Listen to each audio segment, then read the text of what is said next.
우리 옆에 분과 함께 인사하겠습니다. 곧 꽃이 핍니다. 네, 제가 이렇게 말씀드린 것은 어제 제가 강원도 쪽에 이렇게 장례가 있어서 잠깐 간 적이 있는데, 햇빛은 따뜻한데 막상 야외에 앉아 있으니까 굉장히 바람이 차더라고요. 그런데 새들이 지저귀고 그리고 나무들이 꽃몽우리가 다 이렇게 져 있는 것을 보았습니다. 나무들은 멀리서 볼 때 앙상하고 죽은 것 같은데 꽃몽우리가 이렇게 다 있는 거예요. 그래서 곧 꽃이 피겠구나. 우리가 아무리 세차게 바람이 불고 이파리가 없는 것 같아도 나무가 대지에 뿌리를 깊이 내리고 있으면 반드시 꽃은 피게 되는 것입니다. 우리의 신앙도 우리가 하나님의 말씀에 깊은 뿌리를 내리고 있으면 반드시 꽃이 피고 열매를 맺게 될 줄로 믿습니다. 세상 바람이 아무리 세차게 불어도 추위와 더위가 우리에게 온다 하더라도 하나님은 꽃을 피우게 하실 줄로 믿습니다. 오늘 저는 여러분과 함께 은혜로 서야 합니다. 이와 같은 제목으로 함께 은혜를 나누겠습니다. 우리 한번 제목을 따라해 볼까요? 은혜로 서야 합니다. 한 심리학자가 특이한 실험을 해봤습니다. 이 학자분이 어느 동네를 이렇게 정해가지고요. 그 동네에 한 구역을 이렇게 택했어요. 그래가지고 날마다 집마다 찾아다니면서 $100씩 이렇게 집 앞에다 갖다 놓았습니다. 그래가지고 사람들이 어떻게 행동하는가 관찰해 보았습니다. 첫 번째 첫날 $100를 갖다 주니까 사람들은 저 사람 미친 거 아니야? 의아해 했습니다. 그런데 사람들은 미친 거 아니야? 라고 하면서도 슬그머니 돈은 또 집어가더라는 거예요. 그러면서 한 4월이 지나니까 이제 $100씩 집 앞에 놓고 간다는 소문이 동네에 막 퍼지기 시작하고 사람들이 떠들썩하게 되었습니다. 그리고 이제 둘째 주가 되니까 현관 앞에서 사람들이 아예 기다리는 사람들이 나오기 시작했습니다. 그리고 셋째 주가 됐어요. 그랬더니 더 이상 사람들이 돈을 받는 것을 이상하게 생각하지 않았습니다. 그리고 넷째 주가 되니까 사람들은 아주 당당하게 이제 돈을 주는 것을 받아가지고 집으로 들어갔습니다. 실험 기간 한 달이 끝났습니다. 그리고 연구하는 학자는 이제 돈을 집 앞에 놓지 않고 그냥 동네를 지나갔어요. 어떻게 되었을까요? 사람들이요, 불쾌하면서 왜 오늘은 돈을 안 주고 가냐고 하면서 이 학자에 대해서 원망하고 그리고 따져 묻기 시작했다는 겁니다. 사람들은 자신에게 베풀어줬던 그 은혜에 대해서 당연하게 생각하고 고마워하기는커녕 오히려 왜 안 주냐고 서운해하고 불쾌하고 나중에는 따지더라는 것입니다. 저는 이번 그 성찬을 바라보면서 또 이제 고난주간을 바라보면서 그런 생각을 했습니다. 우리가 왜 고난주간을 지켜야 되는가? 우리가 왜 부활절을 또 지켜야 되는가? 우리는 너무나 당연하게 부활절, 고난주간에 대해서 당연히 우리가 지키면 뭔가 되는 거 아니야? 라고 생각을 합니다. 그런데 하나님께서 이렇게 고난주간을 우리에게 또 통해서 주시는 메시지가 있죠. 하나님의 주신 은혜를 잊지 말라고 하나님이 하시는 거예요. 하나님께서 우리에게 주시는 이 생명의 귀한 부활의 축복이 얼마나 귀중한 건지 이 부활 주간을 통해서 깊이 묵상하고 받아 누리라는 것입니다. 그런데 우리가 이런 모든 것들이 형식이 되어서 반복하다 보면 고난주간을 어떤 방법으로 또 어떻게 우리가 해야 되나 형식과 여기에 잠깐만 매몰되다 보니까 이 고난주간과 부활절의 본질을 우리는 그 은혜를 잊어버릴 수 있다라는 것입니다. 성경을 우리가 읽어보면 우리가 수요일날 사무엘상을 통해서 또 금요일날 우리 요한복음을 통해서 은혜를 우리가 받고 있는데 특별히 이 구약에 나타난 그 사무엘상을 보니까 하나님이 그 다윗과 사울을 말씀하시는데 특이한 점이 있었습니다. 다윗은 하나님의 은혜를 기억하고 있었다라는 것입니다. 하나님의 은혜에 대해서 감사하는 마음이 있었어요. 그러나 사울 왕은 하나님의 은혜에 대해서 감사하고 기억하지 못했다라는 것입니다. 오늘 저와 여러분의 삶 가운데 이 하나님의 은혜를 우리가 기억하고 감사하고 또 누리고 감사의 은혜를 갚을 수 있는 여러분이 되기를 주님의 이름으로 축원드립니다. 하나님은 첫 번째 은혜를 아는 사람을 쓰십니다. 우리 한번 따라하겠습니다. 하나님은 은혜를 아는 사람을 쓰십니다. 우리가 은혜가 뭘까요? 여러분, 우리가 기독교의 특징은 은혜입니다. 은혜는 우리가 하나님의 사랑을 더 받기 위해서 할 수 있는 것이 아무것도 없는 것. 필립 얀시라는 분은 이렇게 정의를 했습니다. 그리고 또 무엇으로도 하나님의 사랑을 약화시킬 수 없는 일, 이것이 은혜라는 것입니다. 하나님의 사랑을 더 받기 위해서 우리가 더 이상 할 수 있는 게 아무것도 없어요. 그 사랑을 우리가 받았다는 것입니다. 그것은 무엇입니까? 우리는 모두 다 죄인이거든요. 성경 우리가 로마서 3장 23절로 24절을 말씀하고 있습니다. 모든 사람이 죄를 범하였음에 하나님의 영광에 이르지 못하더니 그리스도 예수 안에 있는 성령으로 말미암아 하나님의 은혜로 값없이 의롭다 하심을 얻은 자 되었느니라. 모든 사람은 다 죄인이라는 겁니다. 그렇기 때문에 이 죄인이 의롭게 되는 길은 없는 거예요. 그런데 하나님께서 예수 그리스도 예수 안에 있는 그 속량, 예수님께서 우리의 죄값을 대신 다 갚아주셨다는 것이 속량인 것이죠. 그것으로 말미암아 그 은혜로, 하나님의 은혜로 우리는 아무것도 한 것도 없는데 더 이상 우리가 그 하나님의 사랑을 받기 위해서, 은혜를 받기 위해서 할 수 있는 것이 아무것도 없는데 주님께서 우리에게 예수 그리스도의 은혜로 말미암아 의롭다고 얘기해 주시는 거예요. 이것이 바로 하나님의 은혜죠. 우리는 모두가 죄로 말미암아 사망에 처할 수밖에 없었는데 예수 그리스도의 그 속량, 대속의 은혜로 말미암아 죄인이 의인으로 바뀌어져서 우리를 자유롭게 하시고 사망에서 풀어놓아 생명과 영생을 주신 거예요. 그래서 우리가 예수님의 제자들을 보면 특징이 있습니다. 모두가 다 한결같이 별 볼 일 없었다는 겁니다. 그들의 직업이 대부분 어부였고요. 그리고 또 무식한 사람들이었습니다. 그래서 사도행전에 보면 베드로가 설교할 때 사람들이 놀렸어요. 저가 학문도 없는 범인인데 어떻게 설교를 하느냐. 심지어는 어떻게 성경의 말씀을 예수님도 저렇게 배우지 않았는데 전하느냐고 의아해하면서 물었죠. 특별하게 유능한 인물이 없었습니다. 그런데 공통점이 있었습니다. 가룟 유다를 제외한 모든 사람들은 예수님의 은혜를 정말 감사하고 모두가 예수님께서 우리를 위해서 희생제물이 되어주셨기 때문에 순교를 마다하지 않고 모두가 순교했다는 겁니다. 심지어 베드로는 거꾸로 매달려서 순교를 했다는 것입니다. 사도 바울도 마찬가지입니다. 그는 고백하기를 자기는 죄인이었는데 하나님의 은혜로 이 구원받은 것을 고백합니다. 그러면서 디모데 전서 1장 13절에 내가 전에는 비방자요 박해자요 폭행자였으나 도리어 궁유를 입은 것은 내가 믿지 아니할 때 알지 못하고 행하였음이라 라고 말씀하면서 사도 바울이 고백하기를 이렇게 내가 비방자이고 그리고 박해하는 사람이었는데 고린도전서 15장 10절에 보니까 그러나 나의 나된 것은 하나님의 은혜로 된 것이니 내게 주신 그의 은혜가 헛되지 아니하여 내가 모든 사도보다 더 많이 수고하였으나 내가 한 것이 아니요 나와 함께 하신 하나님의 은혜로다. 하나님이 해주셨다는 거예요. 그래서 우리가 사도 바울이 얼마나 그 은혜에 감동하는지 그가 쓴 서신을 보면 알 수 있습니다.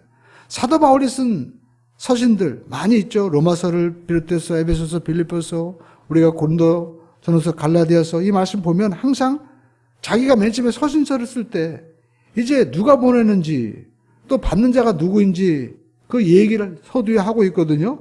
근데 자기를 소개할 때 사도 바울은 뭐라고 얘기하냐면 항상 예수 그리스도의 종 바울은 사도로 부르심을 받아 하나님의 복음을 위하여 택정함을 입었으니 라고 말씀하면서 자기 자신이 예수님의 종이라는 거예요.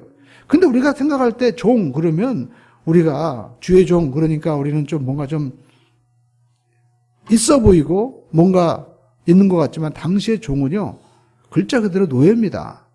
그러니까 누구나 듣기 싫어하는 거예요. 우리도 그러잖아요. 아니, 저 집 머슴살이었어. 저 집 할아버지가 원래 누구 집에 머슴이었대. 그러면 갑자기 우울해지고 우리 집이 그런 집안이었어. 그렇게 생각하는 분들 많이 있잖아요. 근데 대부분 사실 우리가 조선시대 보면은요, 양반은 별로 없었어요. 대부분 우리가 종살이 하던 평민이었습니다. 그런데 우리가 이 종이라는 얘기를 들으면 굉장히 기분 나빠하는데 사도 바울은 그리스도의 종이라고 오히려 당당하게 자랑을 하는 거예요. 그러니까 우리가 받은 은혜와는 좀 거리가 먼 것입니다. 우리가 은혜 받았다, 하나님의 은혜로 우리가 뭘 했다 할 때 우리는 어떤 걸 얘기합니까? 우리가 어떤 집을 사거나 어떤 걸 이루거나 어떤 지위를 얻거나 또 어떤 특별한 것을 내가 얻었거나 이런 걸 얘기할 때 우리는 은혜다라고 얘기합니다. 어떤 사회적인 기득권, 어떤 특별한 소유권을 우리가 가졌을 때 그게 은혜라고 생각하는데 사도 바울은 정반대였어요. 자기가 가지고 있던 모든 것들을 버린 것이 은혜였다라는 것입니다. 사도 바울은 가말리아에서 이 당시에 아주 유명한 집안이었고 또 요즘 말로 말하면 뭐라고 얘기할까요? 이렇게 당시 대제사장에게 공문을 받아가지고 그 다메섹에 가서 믿는 사람들을 잡아 죽이려면 지금으로 말하면 체포권이 있어야 되고 그리고 또 형을 집행할 수 있는 모든 권리를 다 받은 사람이기 때문에 아마 경찰이나 검사 이 모든 권리를 다 받은 사람일 거예요. 그러니까 그런 특별한 지위를 가진 사람이었고 그리고 그는 당시에 유명한 그 산헤드린 공회 또 회원이기도 했습니다. 그러니까 우리가 보면은 이 사도 바울은 보통 사람이 아니었어요. 근데 그 모든 것들을 사도 바울은 내가 분토처럼 요즘 말로 하면 그냥 배설물처럼 버렸다라는 것입니다. 근데 그게 오히려 더 자기 자랑이라는 거예요.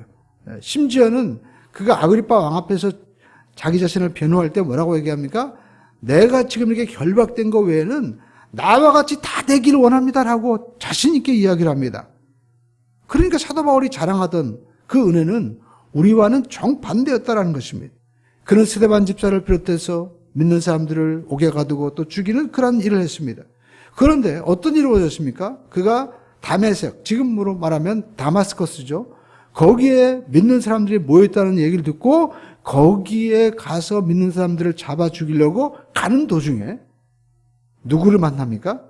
예수 그리스도를 영광의 광채 가운데 이제 길에서 만나는 거예요. 그래서 사도 바울이 2번이나 그 얘기를 하죠. 그걸 보면은 사도 바울이 자기가 이렇게 사도가 된 것은 어떤 내가 배워서 뭐 연구해서 된 것이 아니라 오직 예수님을 만남으로 인해서 이루어졌다는 것을 강조하기 위해서 그렇게 자기 삶의 간증을 특별하게 하는 것임을 볼 수 있습니다. 그렇습니다. 자기가 이렇게 사도가 된 것은 오직 하나님의 은혜였다라는 것입니다. 그래서 사도 바울은 얘기합니다. 디모데전서 1장 15절로 16절에 미쁘다 모든 사람이 받을 만한 이 말이요 그리스도께서 죄인을 구원하시려고 세상에 임하셨다 하였도다. 죄인 중에 내가 괴순이라. 그러나 내가 국류를 입은 까닭은 예수 그리스도께서 내게 먼저 일체 오래 참으심을 보이사 후에 주를 믿어 영생하는 자들에게 본이 되게 하려 하심이니라. 그러니까 사도 바울은 말씀하고 있죠. 예수님이 자기를 만나줬다는 거예요. 죄인 중에 괴수인 자기를 만나기 위해서 주님께서 오셨다는 거예요. 예수님 누구십니까? 우리가 태초에 말씀이 계시니라. 하나님의 말씀으로 천지를 창조하시죠. 우리는 그것을 당연하게 믿을 수 있습니다. 왜냐하면 우리가 정권이 바뀔 때마다 대통령 한마디에 의해서 모든 지역에 없는 것들이 나타나죠. 막 공항이 생기기도 하고 그리고 없던 사업이 막 생깁니다. 심지어 여러분 한 나라의 주권자가 그렇게 말을 해도 생기는데 천지 만물을 아니 우주를 창조하신 분이 말씀하시면 왜 안 생기겠어요? 하나님께서 그렇게 말씀하시면 역사가 일어나는데 그 하나님은 영이십니다. 근데 하나님께서 인간의 몸을 입고 오신 거예요. 그래서 말씀이 육신이 되어 우리 가운데 오신 분이 누구십니까? 예수님이세요. 그 예수님 창조주를 사도 바울이 만난 것입니다. 너무나 감격적인 사건이죠. 근데 죄인 중에 계신 자기를 구원하기 위해서 오셨다는 거예요. 그래서 내가 죄인 중에 괴수로다. 이런 사람을 만나기 위해서 친히 영광의 강체이신 하나님이 그 아들 예수 그리스도께서 자기를 만나셨다는 것을 그는 너무나 감격하는 거예요. 나는 죽을 수밖에 없는 사람. 오히려 그 나사렛 예수를 내가 핍박하던 사람인데 주여 누시나이까 나는 네가 핍박하는 나사렛 예수다. 깜짝 놀란 거죠. 죄인을 구원하기 위해서 임하신 그 예수님을 그는 찬양하는 겁니다. 그런데 그분이 어떻게 자기를 구원하셨습니까? 성경에 보니까 오래 참으셨다는 겁니다. 자기를 향해서 오래 참았다는 겁니다. 예수 믿는 사람들을 잡아 죽이고 교회를 핍박하는데 하나님이요, 당장 벼락을 때린 게 아니라 오랫동안 보신 거예요. 내가 저 사울을 언제 세울까? 창세전부터 계획하시고 자기를 불러 세우셨다는 겁니다. 그래서 그것을 너무나 사도 바울은 감사하고, 그리고 그 은혜를 그는 찬양할 수밖에 없는 거예요. 우리도 예수를 믿는다고 하면서 사실 가만히 생각해 보면 우리는 내 뜻대로 내 방법대로, 심지어는 우리가 욕하고 또 거짓말하고 내 마음대로 우리가 살아가죠. 그런데 하나님은 우리를 절대 포기하지 않고 오랫동안 기다리시고 모두가 회개하고 구원받고 하나님의 자녀가 되어서 사명자로 서기 위해서 주님께서 기다리신다는 거예요. 그런데 사도 바울은 특이한 점이 있습니다. 예수님을 만나기 전에는 몰랐다는 거예요. 우리가 예수님을 만나기 전에는요, 내가 누구인지 모른다는 겁니다. 오늘 저와 여러분들이 꼭 만나야 될 분은 내가 예수님을 만나야 돼요. 그럴 때 우리는 나 자신을 알 수 있게 되고, 그리고 우리가 예수 앞에 얼마나 귀한 존재인지 깨닫게 되는 겁니다. 나를 위해서 주님께서 죽으셨다는 것은 뭡니까? 우리가 시장에 가면 이거 얼마입니까? 그러면 우리가 돈 주고 사잖아요. 마찬가지로 속량했다는 것은 값 주고 사는 건데, 예수님이 자기의 생명을 주고 나를 샀다는 것은 내 값어치가 하나님의 아들 예수 그리스도와 똑같다는 거예요. 그렇기 때문에 우리가 하나님 보좌 우편에 주님이 앉아 계시고, 우리들도 그 보좌 우편에 주님과 함께 다 우리가 있는 거예요. 우리의 시민권이 이미 한나라에 간 겁니다. 그래서 예수 안에서 모든 우주 만물이 통일되고, 그래서 예수 안에서 모든 우주 만물뿐만 아니라 가장 귀한 저와 여러분들이 하나님의 자녀로 완성되는 거예요. 그 예수님이 바로 우리의 구원자신데, 그 은혜를 사도 바울이 받은 것을 그는 분명히 알았던 것입니다. 오늘 저와 여러분들은 우리가 이 말씀을 통해서 깨닫고 아멘하시고 우리가 자랑하시기를 바랍니다. 그래서 성경에 보니까 예수님 앞에 빌립이 얘기하죠. 나 하나님 좀 보여주십시오. 그랬더니 나를 본 자는 하나님을 보았다는 겁니다. 하나님은 예수님을 통해서 보여주신 거예요. 우리가 사도 바울도 예수님 빛 가운데 보자 눈이 멀어버리잖아요. 그러니까 하나님 볼 수 없어요. 우리가 하나님 보면 죽습니다. 그렇기 때문에 하나님은 정말 낮추셔서 인간의 몸을 입고 오셔서 우리를 보여주신 거예요. 그 예수 그리스도께서 오늘 우리에게 이 말씀을 통해서 자신을 또 보여주십니다. 성령께서 이것을 깨닫게 하시고 알게 하시고 생각나게 하시고 우리 마음 가운데 이 하나님의 말씀을 통해서 역사하시는 것이죠. 그러므로 이 하나님의 은혜를 말씀을 통해서 우리가 깨닫고 감사할 수 있는 우리 모두가 되어야 됩니다. 왜냐하면 두 번째, 하나님은요, 이 하나님의 은혜를 아는 사람을 찾으시는 거예요. 하나님의 은혜를 아는 사람. 더 이상 사랑받기 위해서 아무것도 할 수 없고 무엇으로도 그 하나님의 사랑을 멈추게 할 수도 없고 약화시킬 수 없는 그 십자가의 예수님의 그 놀라운 대속의 은혜를 아는 자를 하나님이 찾으신다라는 겁니다. 하나님이 사람을 쓰시고 선택하실 때 하나님이 어떤 조건을 보는 것이 아닙니다. 능력을 보는 것도 아닌 것입니다. 성경 보시죠. 아브라함이 100세 때 이삭을 얻을 때 장면 보시죠. 그의 아내 사라에게 또 이삭에게 얘기할 때, 이삭이 날 것이라고 얘기했을 때, 내게 아들이 있을 것이라고 했을 때 뭐라고 얘기합니까? 어떻게 그런 일이 일어나느냐. 나는 지금 할머니가 되어가지고 내 몸도 제대로 못 가누는데 어떻게 자녀를 낳을 수 있냐 하면서 웃었습니다. 그러니까 성경에 재밌죠. 천사가 와서 네가 우냐? 근데 그 이름이, 이삭의 이름이 뭐예요? 웃음이에요. 하나님이 정말 나에게 웃음을 안겨준 거예요. 100세에 자녀를 준 놀라운 일이 벌어진 거죠. 그런데 하나님이 또 보면은요, 창세기 22장에 보니까 하나님께서 뭐라고 말씀하십니까? 아브라함을 시험해 보시려고 너의 아들 내 사랑하는 독자 외아들 이삭을 데리고 내가 내게 지시할 땅 산 모리아 산으로 가서 이삭을 바치라고 얘기합니다. 근데 성경을 보면 아브라함이요, 놀랍게도 그 다음날 일찍 일어나고 누구에게 상의하지 않고 이제 나귀에다가 나무를 쳐가지고 이삭과 함께 갑니다. 이삭이 물어보죠. 아버지, 여기 이 나무 있는데 재물은 어디 있습니까? 재물은 하나님이 준비하신다. 그리고 하인들에게도 얘기합니다. 같이 가는 하인들에게 우리가 가서 예배하고 돌아올 테니까 기다려라. 우리라고 얘기합니다. 뭘 믿은 겁니까? 하나님이 주셨기 때문에, 하나님께서 없는 것을 있게 하셨기 때문에 내가 하나님 앞에 드려도 하나님께서 반드시 역사하실 것이라는 믿음이 있었어요.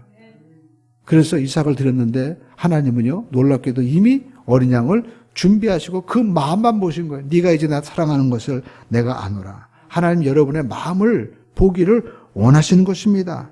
그러니까 하나님은요, 이 하나님의 은혜를 잊지 않고 내가 너에게 주었는데 한번 줄 수 있나? 그걸 보시는 거예요.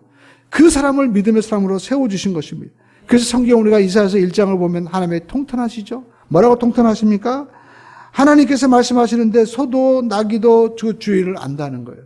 소도 자기 여물을 알고 여물통을 알고 주인도 알고 나귀도 하다못해 자기를 키워준 그 주인을 아는데 하물며 이 이스라엘 백성들은 나를 모른다. 아니 나를 버렸다. 깨닫지 못했다라고 안타까워하는 겁니다. 오늘 여러분 우리는 하나님의 은혜를 잊지 말아야 될 줄로 믿습니다. 여러분 기독교를 제외한 모든 종교들이 하는 일이 뭡니까? 내가 뭔가 선행을 해서 열반에 이루고 내가 하나님처럼 돼보겠다는 거예요. 이 점에서 모두가 다 동일한 것입니다. 여러분 우리가 불교에서도 8정도가 있죠. 정견, 정사, 우리가 정행, 올바로 행하면 열반의 세계, 피안의 세계에 이른다는 거예요. 근데 여러분 우리가 어떻게 올바로 보고 올바로 생각하고 올바로 다 할 수 있습니까? 못하는 거예요. 그런데도 사람은 하려고 합니다. 왜요? 그러면서 그 사람을 우상화시키는 거예요. 내가 이렇게 했다. 내가 이런 일을 했다. 자기 행위를 강조하는 겁니다. 그래서 우리가 불교나 힌두교나 캐톨릭 모두가 다 행위를 강조하는 거예요. 그렇기 때문에 어쩌면 캐톨릭이 어떤 다원주의에 깊이 관여하는 것은 당연한 거예요. 왜? 행위를 강조하기 때문에. 예. 여러분 성당에 좋은 일을 얼마나 더 많이 합니까? 이슬람도 불교도 마찬가지입니다. 선행을 강조합니다. 그러나 여러분 우리가 할 것은 성경에서 우리에게 말씀하는 것은 우리의 어떤 그 착한 일을 통해서 절대 구원받을 수 없다라는 것입니다. 기독교의 다른 점은 다른 종교와는 다른 것이 있습니다. 은혜라는 거예요. 하나님께서 우리에게 베풀어 주신 그 사랑은요, 우리가 더 받기 위해서, 아니 더 뭔가 얻기 위해서 할 수 있는 게 아무것도 없다는 겁니다. 그리고 하나님이 주신 그 은혜에 대해서 우리가 그 사랑을 약화시킬 수 있는 것도 이 세상에 아무것도 없다라는 것입니다. 우리는 예수님께서 십자가에서 베풀어 주신 그 대속의 은혜를 다 받아 누리기만 하면 되는 거예요. 받기만 하면 되는 겁니다. 내가 할 수 있는 게 아무것도 없어요. 선행이 우리의 기독교의 조건이 아니라는 것입니다. 왜냐하면 우리가 선행이라면 내가 잘못하고 좀 죄지면 이거 내 구원이 없어지는 거 아니야? 아닙니다. 주님께서 다 이뤄놓으신 거예요. 우리가 잘못한 거에 대해서 절대 우리가 마음 가운데 나는 버림받았다, 그런 생각할 필요 없습니다. 주님께 돌아오기만 하면 주님은 언제든지 다 용서해 주시고 사랑해 주십니다. 하나님을 구원해 주셨습니다. 왜요? 그 구원의 조건은 예수님의 십자가 그 대속에 그 하나님의 아들 그 십자가의 죽음으로 인한 그 엄청난 사랑이기 때문에 그걸 대신할 수 있는 게 뭐가 있겠어요? 아무것도 없는 겁니다. 여러분 우리가 예를 들면 어떤 조폭 집단이 있다고 하십시오. 우리가 보면 조폭 집단이 무섭잖아요. 그들은 피해 맹세를 합니다. 피해 맹세가 뭡니까? 이 조폭 집단에서 나가는 사람은 이 피를 흘린 것처럼 피로 말미암아 다 죽는다는 거예요. 그러니까 한 번 조폭은 영원한 조폭입니다. 그래서 막 문신을 새기고 변하지 않는 것으로 막 하려고 하죠. 그런데 여러분 어떤 조폭 집단에 요리사가 있다고 생각해 보세요. 그 요리사가 얼마나 요리를 잘하고 성실하는지 정말 최고 인류 호텔 요리사는 저리 가는 거예요. 자기가 밤낮으로 요리를 연구하고 그리고 좋은 재료를 자기가 속이지 않고 그리고 정말 정성스럽게 해가지고 조폭 집단에 있는 사람들이요 너무나 조폭 일을 잘하는 거예요. 가는 곳마다 이 영역을 확장시켜가지고 조폭들도 요즘에는 막 사업하잖아요. 사업도 잘 되고 그리고 쌈박들도 잘해가지고 그 영역이 막 전국구에서 막 아시아로 막 펼쳐집니다.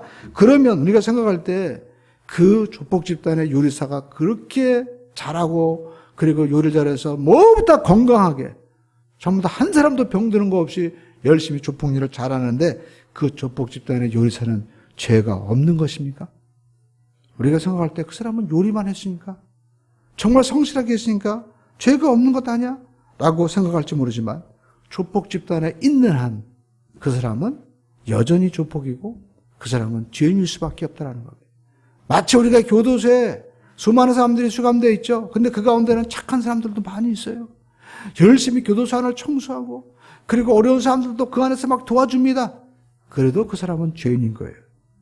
마찬가지로 성경 우리에게 말씀하고 있습니다. 우리가 죄인이라는 것은 어디에 소속되어 있느냐 이게 중요한 거예요. 성경 말씀하고 있죠. 에베소서 5장 8절로 14절에 보니까 너희가 전에는 어둠이더니 이제는 주 안에서 빛이라 빛의 자녀들처럼 행하라.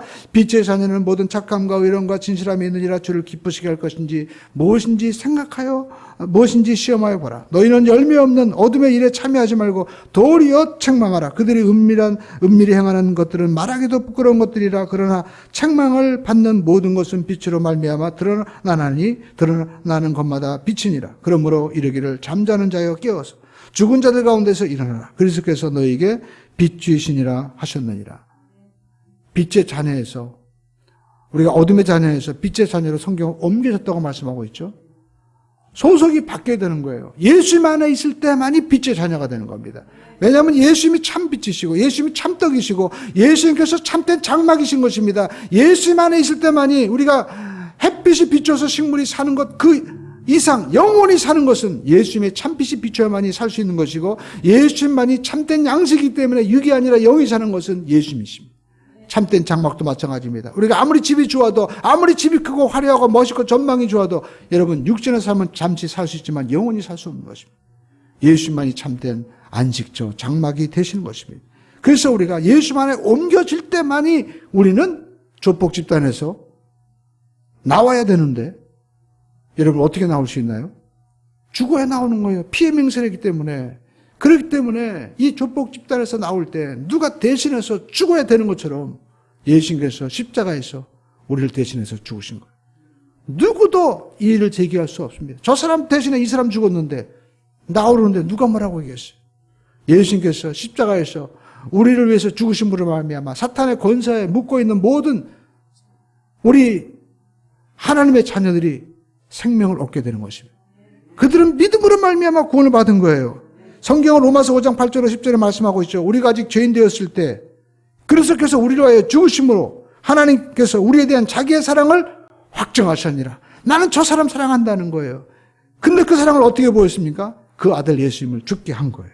그러면 이제 우리가 그의 피로 말미암아 의롭다 하심을 받았으니 더욱 그로 말미암아 진노하심에서 구원을 받은 것이니 곧 우리가 원수 되었을 때에 그의 아들을 죽으심으로 말미암아 하나님과 화목하게 되었은즉 화목하게 된 자로서는 더욱 그의 살아나심으로 말미암아 구원을 받은 것이니라. 하나님도 그의 아들 예수님을 통해서 우리를 죄값에서 어둠에서 건져냈기 때문에 그 아들을 보고 우리를 더 이상 원수로 보지 않고 가장 귀하게 사랑으로 여겨준 거예요. 여러분 우리가 이 물을 1,000원 주고 샀는데 여러분 이 1,000원을 아까운 사람은 어떻게 했습니까? 이제 물을 먹을 때마다 나는 1,000원에 대한 값어치는 잊어버린 거예요. 하나님도 마찬가지입니다. 저와 여러분을 바라볼 때마다 여러분 십자가 대속의 피로 샀기 때문에 이제는 과거의 죄와 그 아픔은 보이지 않습니다. 오직 하나님께서 값주고 산 하나님의 자녀가 빛 가운데 살기를 하나님께서 원하시고 하나님께서 바라고 계신 거예요. 오늘 저와 여러분들이 이 십자가의 은혜를 우리가 알아야만 되는 것입니다.